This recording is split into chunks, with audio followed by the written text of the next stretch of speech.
Hello. I'm making a rock video. I found an amazing rock this big. It is a very nice sand-colored rock that I found at the beach the other day, and it was absolutely gorgeous. And was a wonderful hike in nature, and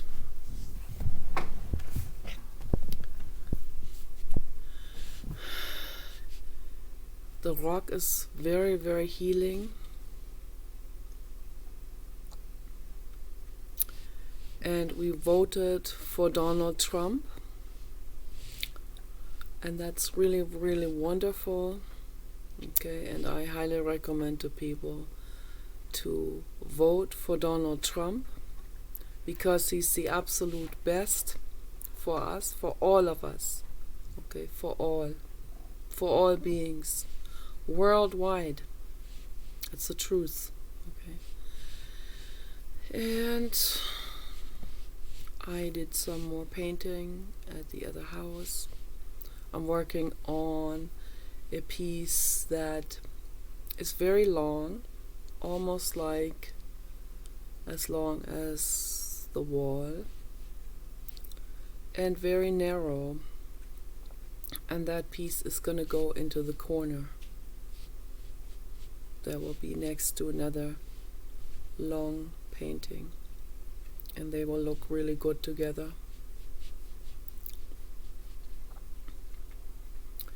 And it's really foggy outside, and I like it. And it's getting cold. I'm in winter clothes now, but that's okay. I still have the balcony door gap open, but I already have the electric bed pad on my couch, and it's really nice, feels really good. And I wrote a letter to my parents, a good letter. I woke up today thinking about them.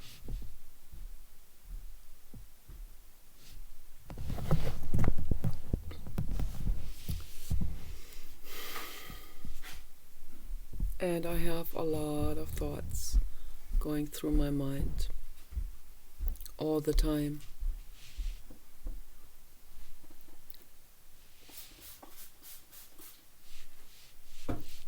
All the time. Lots of thoughts about my childhood, about my life, about the way I view the world, the way other people view the world. Lots of introspection.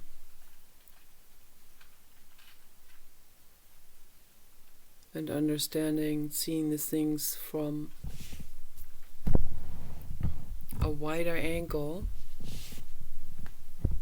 why other people view the world differently than I do.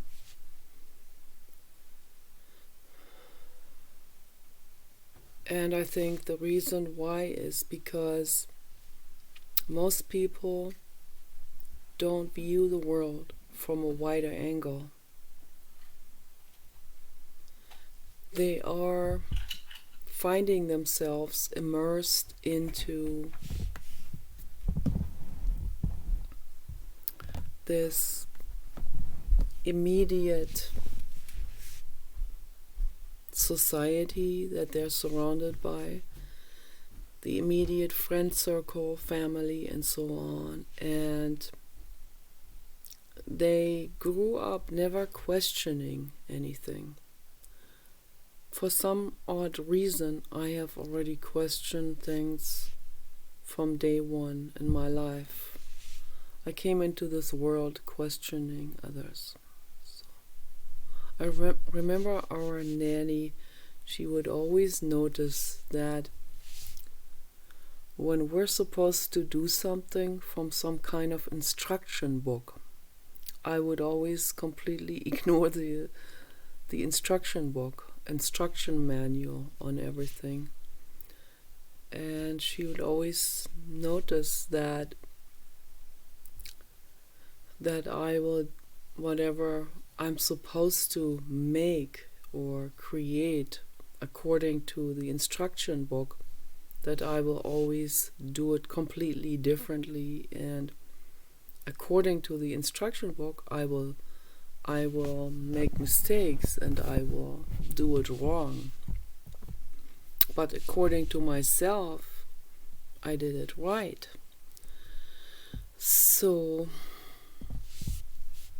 society will tell me, you're doing it wrong. You are wrong. You have the wrong views and stuff like that. Because you are not conform with society. Your haircut is politically incorrect. You're not doing it right. You should do it like, I don't know, any of the celebrity women, you know. I should do it like Kim Kardashian, have my hair like her. But according to me, I'm doing it right. Yeah. So I used to have my hair longer, but then it got really, really split and everything. And obviously I can't, for many reasons, I can't go to a hairdresser. For many rational reasons. I don't have the money. There's also no point in it. For whom should I get hair extensions? I'm not even going to parties. I'm not even in some kind of social network in person, at least not. And on the internet, it really doesn't matter. Why would it matter, you know? So what's the point? I don't see the point why some girls out there are dressing up and making themselves, putting all kinds of makeup on, hair extensions, wigs, fake eyelashes, just for making videos. I don't know.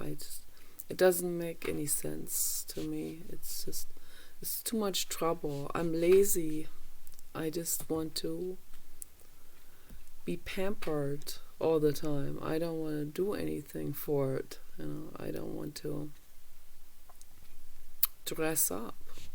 I just want to dress according to the weather and coziness and comfort and enjoyment. So that's what I live for. I live for pampering myself, being my own mother, and I want other people to do the same thing for themselves. And we stopped by the horse 2 times, on the way to the other house and on the way back, and he always has this lovely voice, this whoa, when he sees us, and he comes running, and he comes right over, and he leans his big chest all the way into that fence. And I always say, don't do that pinches into your skin and fat. You don't want to do that. But he leans into that fence, and sometimes he will scrape at the fence because he wants to get out and he wants to go with us. That's what he wants to do, because we love him, and he loves both of us, Paul and me. And Paul always puts his face on the horse's face, and he always puts his face on the dog's face. And of course the animals, they don't like that scratchy beard, but they understand the good and loving intentions, and the horse has his eyes are half closed and he's relaxed, and his eyes are full of love and friendship and appreciation, and he wants to go with us, and we want to take him with us, but obviously we can't just steal a horse. So, and we don't even have a horse trailer. We don't even have enough land at this moment. So you have to have at least 100 acres for a horse, at least. Okay. 100 acres minimum to have a horse, and not just one horse. You have to put another barn type of animal onto the meadow with the horse, either a horse or a donkey or a cow or a pig, to give the horse company, because obviously you can't be there hanging out there all the time. You're doing other things as well. So the horse has to have a companion animal at all times. Okay. And my dream is to have 100 acres and have a horse or 2 horses and a cow and a pig. So that has always been my dream. And have them all together and live there for their own enjoyment, for their own purpose, for their own reasons, the reasons that they exist, for their own reasons, for their enjoyment. They exist for being them, and not for working for someone else, not for giving their bodies to a farmer. Okay. They live to have love, to feel love and get love and feel joy and happiness. Okay. That's the purpose of their lives. That's the purpose of all of our lives. Okay.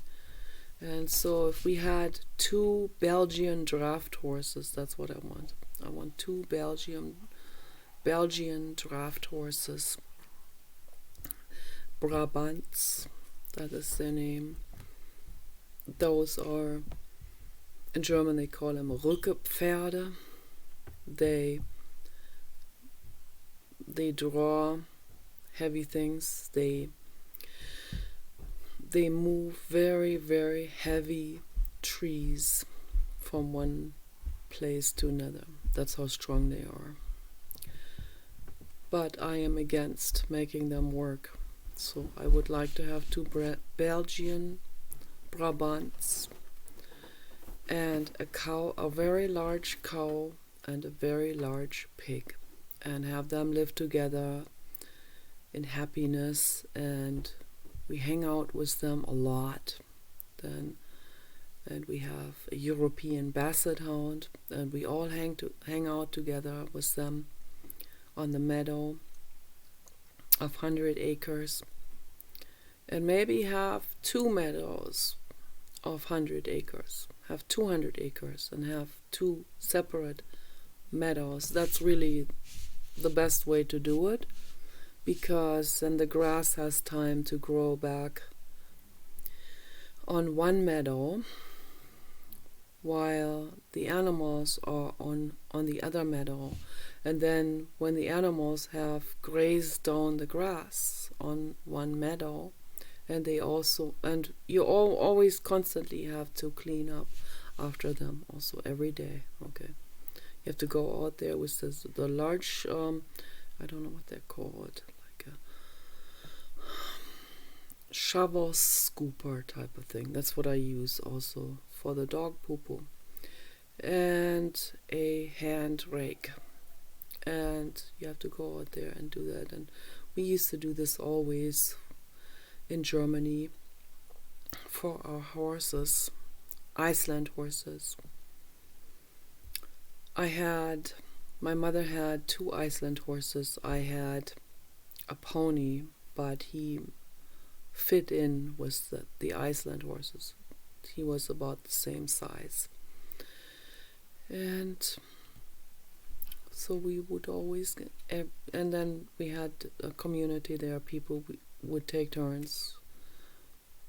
Each day was someone else's day of cleaning up. And so when we went there, was a lot to clean up all the time. Then we put those onto a compost pile, and that was able to decompose. That's nice. That's how it should be done.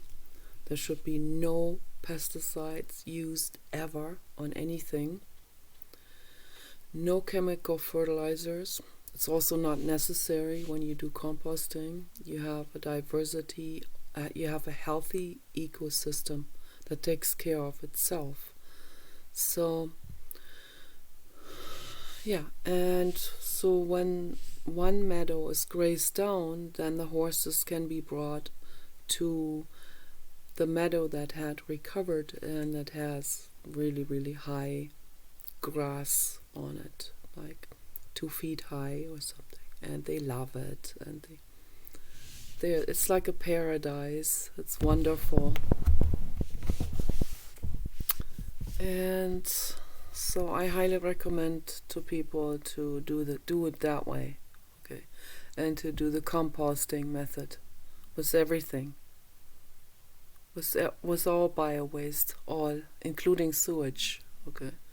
So if the whole world switched over to a composting system, to a personal, self-sustainable life cycle composting system, one household composting system, which is very simple and very straightforward to use in the garden, or at the other end of the garden, you have a designated area where you have, this is what we do, we have about 10 trash cans, and you drill holes into the trash cans on the bottom and on one side of the trash can, like, just like one side about 1 foot width from the bottom to the top, one stripe where you drill holes into it so that insects can get in, and then you also drill some holes into the lid so that water can get in and that it can stay hydrated. That's very important for the insects. Okay, so, and also to dilute the materials that are in there, because it builds up gases, and hydrating it with rainwater is very helpful for that. So, and then you put all the bio waste into those, from the kitchen, from the bathroom, everything. And it doesn't even require to put grass on top, not in the outdoor trash cans, really large trash bins. You just put it in, you put the lid on, and you can also irrigate it a little bit with water. I always wash my bucket outside with the garden hose. It has a shower nozzle on it that washes it well. I wash it twice, okay. Then I clean it with grass clippings. I clean the whole bucket with grass clippings, the rim on the top, and also on the inside walls. And you don't have to clean it on the bottom. And then you just put about 1/2 foot of grass clippings into it, okay.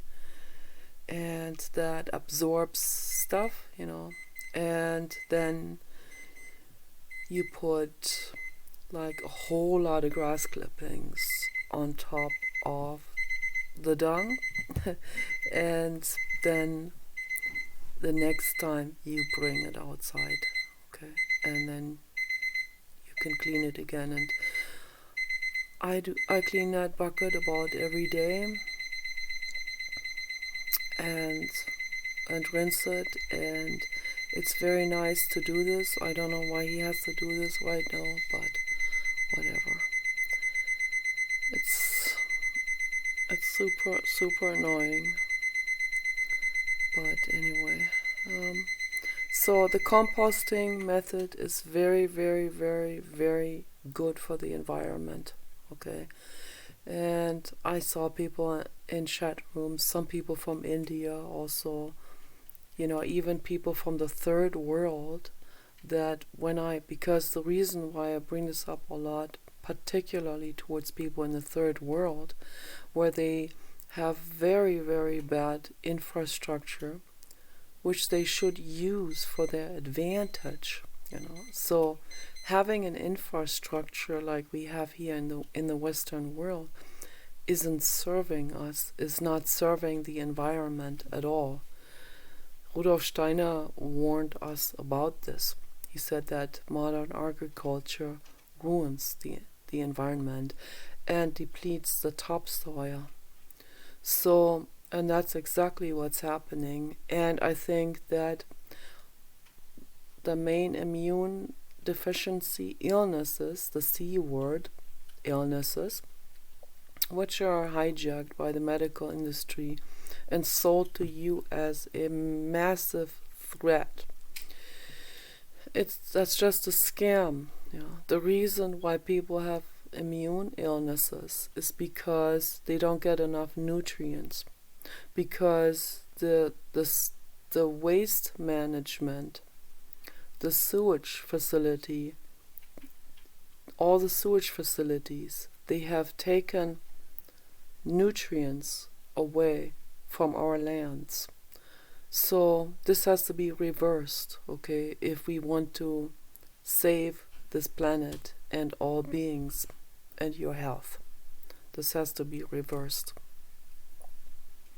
So anywhere, it doesn't matter where you live, whether you live in a third world country, and every one of these people were like super opposed to what I suggested, and it would help them if they implemented my advice, okay, but they don't, because they're indoctrinated and they think that's somehow savage, or they live already very savage. So, and there's nothing savage about it. It's 100% green living. Okay, that's what it is, and it's good. It serves the planet. It heals the ecosystem. Okay, so that's and there are not.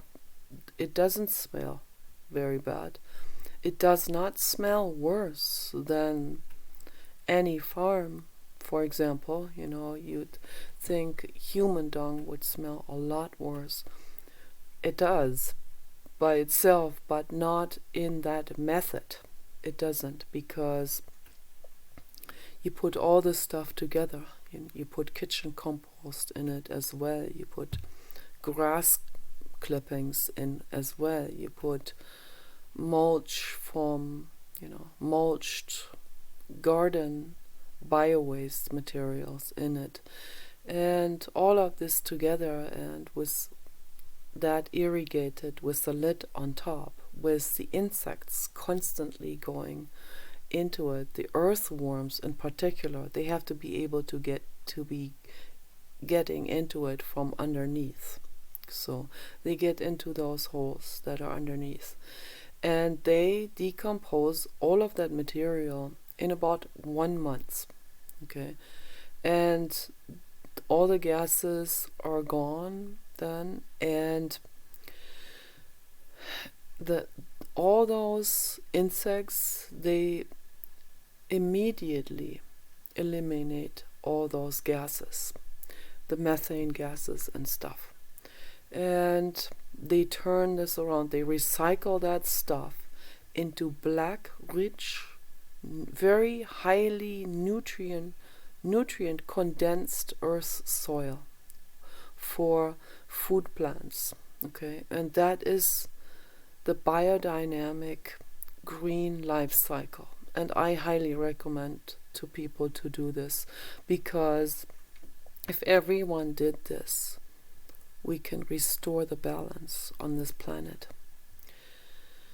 The problem is that the industries, including the sewage facility industries, and they all none of those people want to lose their business, their jobs, their manufacturing, market perpetuation, as I call it, So they have that going, they don't want to lose it, they don't want to lose the income from it. Also the waste management people, I've talked to them locally, they are totally opposed. They have also managed to wrap the environmentalists around them, and they have completely indoctrinated the local stewardship group people, which is very sad for me to see. People that do want to help the environment, but are completely indoctrinated and worshipping those corporate people that just know very well how to make friends, in quotation marks, to wrap these people around their fingers. Okay, so that's what. But the individual environmental stewardship people don't understand any of these things. I try to explain all of this to people. They just think that I'm just a troublemaker. That's what they called me. You're doing troublemaking again? No, I said, no, I am passing around flyers to inform the public on active sonar. So any of these people I can't have a conversation with. It's very sad, and probably my videos are probably falling on deaf ears as well.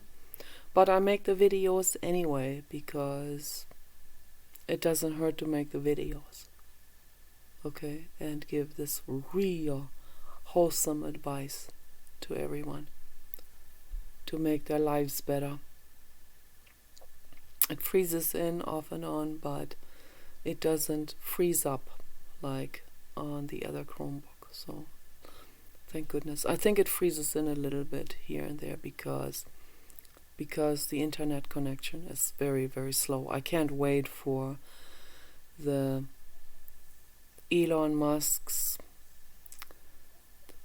satellite internet connection, because that's gonna be super fast, and it's gonna be also just like a fraction of the price of that what we pay right now. So because he doesn't rip people off, that's why he puts his own money and effort into everything he makes to make it affordable for the public. But the vast majority of people believe the propaganda from ExxonMobil and Mercedes-Benz and all of those, the competitors. Okay, and Elon Musk doesn't even conceal anything from the public. He has all of his technology out in the open because he wants the other companies to use it, so that together we can save the planet. So he could capitalize and monopolize it all, but he doesn't, because he wants other people to use it. He wants to make the earth heal. Okay, he wants to go to Mars. He's an amazing brain, amazing person. He's a super genius that has never existed on this planet before. Okay, the peak intelligence that has among humans that has ever existed. Okay, and compassionate on top of it. Okay, the combination. But I also believe that very, very high intelligence includes compassion. Compassion is a very, very cosmic form of intelligence. Jiddu Krishnamurti talks about this in his videos. So I hope that people can implement the composting technique, and I also wrote about this in my book that I have on Amazon. I want people to reform to this completely green living, whole food, vegan, and green living. Then we can, if everyone did this, we can make a paradise out of this planet. So, okay, you guys take care. Peace.